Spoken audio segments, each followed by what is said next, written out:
नितिन ने कुछ धनराशि पहले 3 वर्ष 6% वार्षिक ब्याज दर, अगले 5 वर्ष 9% वार्षिक तथा 8 वर्ष के बाद 13% वार्षिक ब्याज दर उधार ली।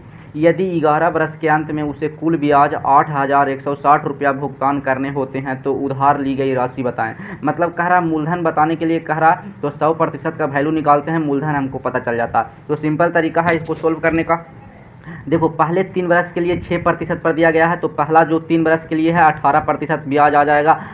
अब देखो अगला 5 वर्ष के लिए दिया गया है 9% पर, तो इसको जोड़ देंगे इसको में, तो 9×5 = 45% फिर मिल जाएगा 5 वर्ष में, और फिर प्लस करेंगे तो कह रहा है 8 वर्ष बाद। तो देखो 3 वर्ष पहले 5 वर्ष बाद कितना हो गया 8 वर्ष, 8 वर्ष के बाद, और यहाँ कह रहा है कि जो दिया गया है 13% के लिए पर दिया गया है, और 11 वर्ष के अंत में मतलब 3 वर्ष और इसको दिया गया है, क्योंकि 8 वर्ष के बाद जो दिया गया है 13% पर दिया गया है। तो यहाँ 8 वर्ष तो यहाँ हो गया, लेकिन 11 वर्ष कह रहा है 11 वर्ष के अंत मतलब 3 वर्ष के लिए और दिया गया है जो 13% पर दिया गया है। तो 3 वर्ष के लिए दिया गया है उसको भी इसी में जोड़ देंगे, तो 13 × 3 करेंगे तो 39% आ जाएगा ऐसा ही।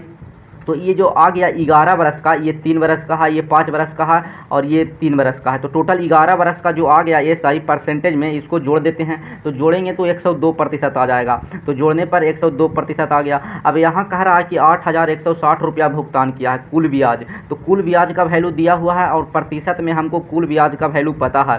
प्रतिशत में पता है कि 102% है और रुपया में पता है कि 8,160 है, तो दोनों को इक्वल कर दिए। अब काटता है तो काट देंगे, ये कट जाएगा कितना से, तो 80 बार में कट जाएगा। तो 1% का वैल्यू 80 हो गया, तो 100% का वैल्यू निकाल सकते हैं। 100% का जो वैल्यू आएगा वो मूलधन हो जाएगा, तो 100% का वैल्यू 00 देंगे, ये सही आंसर ऑप्शन नंबर सी हो जाएगा। इस तरीका से सोल्व करें सिंपल।